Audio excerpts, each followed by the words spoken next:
Je voudrais tout d'abord saluer tous les Yopoto qui ont pris la parole avant nous, Yopoto Jaber, Yopoto Jeke, Yopoto Thérèse, Monsieur le Président du Grand Conseil coutumier, Monsieur le Coordinateur général de la FOAG également. Je voudrais saluer Monsieur le Sous-Préfet. C'est pas longtemps qu'il est en Guyane.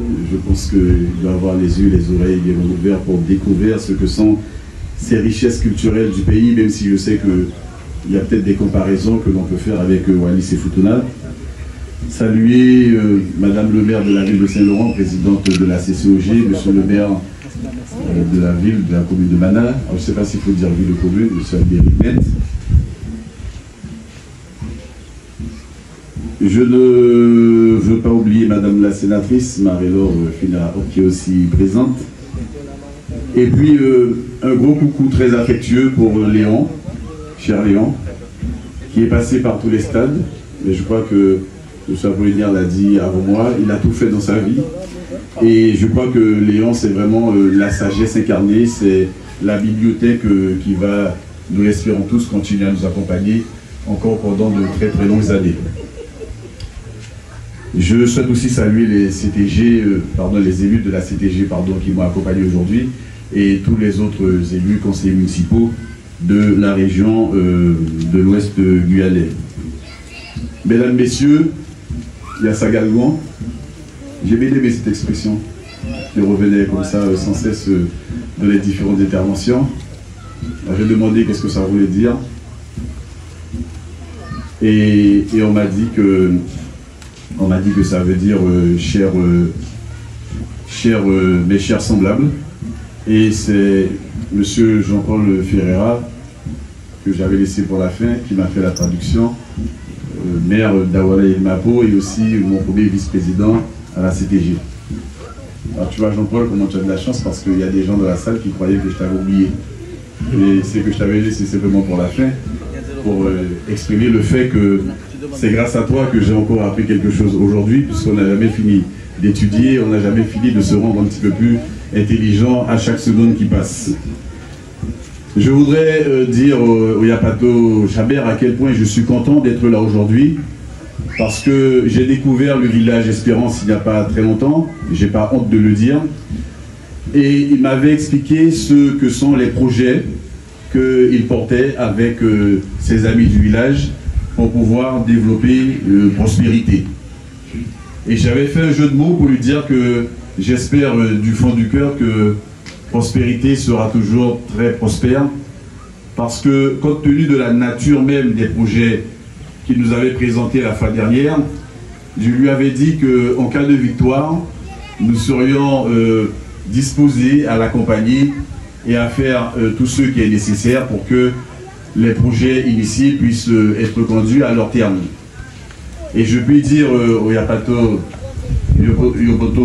Jaber à quel point je suis heureux de pouvoir faire ce retour ici aujourd'hui dans le cadre de cette journée internationale des peuples autochtones, mais j'aimerais rajouter des droits des peuples autochtones, parce qu'on a bien compris qu'à travers tout ce qui a été dit aujourd'hui, il s'agit effectivement de faire en sorte que ces populations puissent retrouver des droits qui ont été bafoués, qui ont été annihilés par quelques années de colonisation, par des guerres, par des situations innommables, et qui ont laissé des traces dans l'esprit des uns et des autres.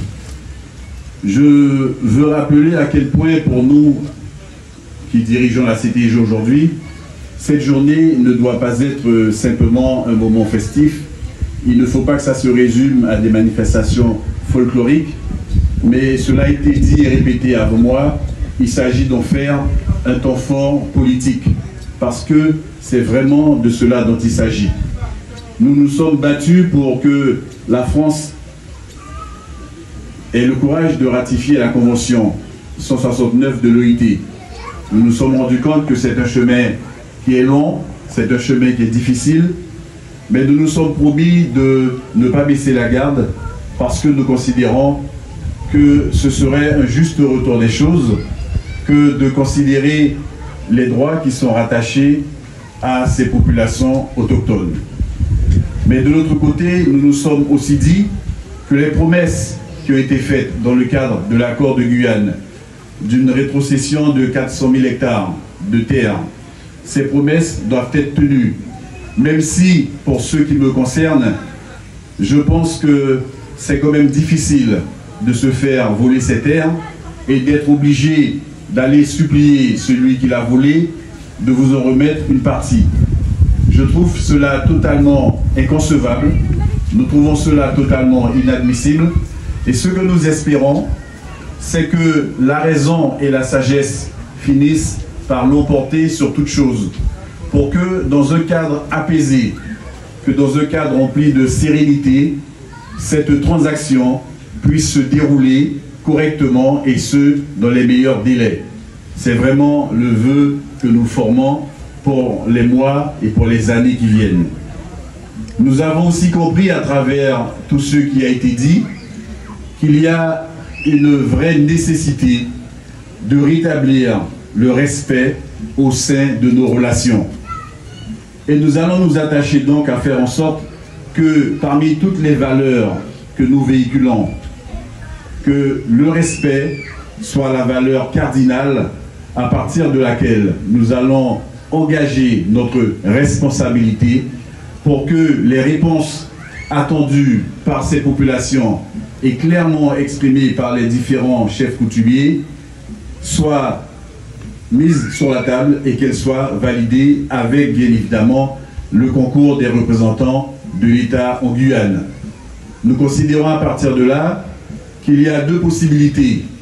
Ou bien on se donne les moyens d'avancer en toute intelligence pour le résultat escompté par les uns et par les autres, ou alors on se met la tête dans le sable, on fait mine de ne pas voir, on fait mine de ne pas entendre, on pourrait faire mine de ne pas comprendre, mais je crois que les réveils pourraient être extrêmement difficiles si jamais la raison ne l'emporte pas sur les autres considérations. Et donc, en tant que président de la collectivité majeure de Guyane, j'attacherai un prix particulier à faire en sorte que ces différentes revendications soient entendues et qu'elles soient suivies des faits.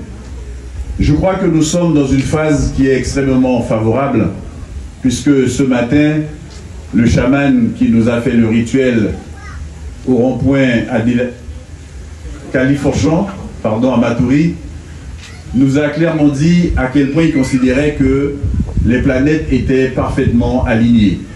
Alors, il s'agissait des planètes réelles physiques, mais nous avons tous compris qu'il parlait aussi des planètes intellectuelles et psychologiques. Il parlait de notre capacité, l'État, la CTG, les communes, les chefs coutumiers, les différentes populations. Il parlait bien de ces différentes planètes qui aujourd'hui ont trouvé cette capacité à se mettre ensemble, cette capacité à se regarder en face, cette capacité à également se parler pour se dire les choses et pour faire en sorte qu'enfin on trouve les bonnes solutions. Ne laissez personne sur le bord de la route. Rédiger ce nouveau contrat social, c'est aussi se donner les moyens de se connaître d'abord. Parce qu'on ne peut pas signer de contrat si on ne se connaît pas. Et c'est dans ce sens que nous considérons également que ce genre de manifestation doit pouvoir permettre aux uns et aux autres d'apprendre à connaître ses voisins. Nous prenons le destin commun, nous prenons une aventure commune, nous prenons une capacité à nous respecter et à mieux nous connaître.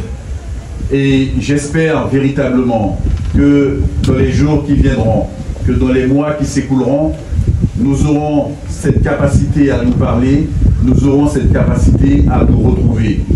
Nous ne souhaitons pas que le 9 août soit simplement une petite virgule dans notre histoire. Aujourd'hui, il doit être considéré comme étant un élément de ce contrat social que nous allons devoir écrire et rédiger ensemble.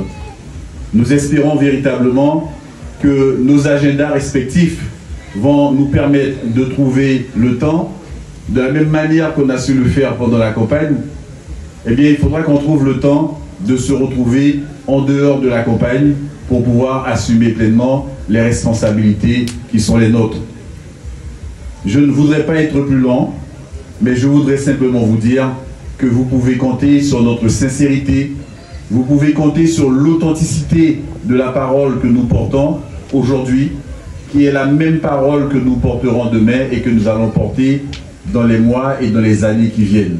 Parce que nous croyons qu'une autre Guyane est possible, nous croyons que d'autres rapports sont possibles, nous croyons qu'un autre contrat social peut être possible, et je sais le travail qu'ont fait certains aînés avant nous, je sais le travail qu'a fait M. Michel Thérèse, je sais qu'aujourd'hui il est fatigué, mais je voudrais qu'on lui fasse rapidement la démonstration que ce qu'a été son investissement durant ces très nombreuses années n'est pas un investissement vain, mais que ce sont autant de petites graines qu'il a semées en terre et que nous, les nouvelles générations qui viendront, seront en capacité d'arroser ces graines, de les amender, d'en prendre soin pour pouvoir faire émerger des arbres qui, dans les décennies à venir, vont porter de très très beaux fruits au bénéfice de toutes celles et de tous ceux qui vivent sur le territoire de la Guyane dans une harmonie et dans une paix partagée. Merci, merci encore une fois et je vous dis à très bientôt. Merci.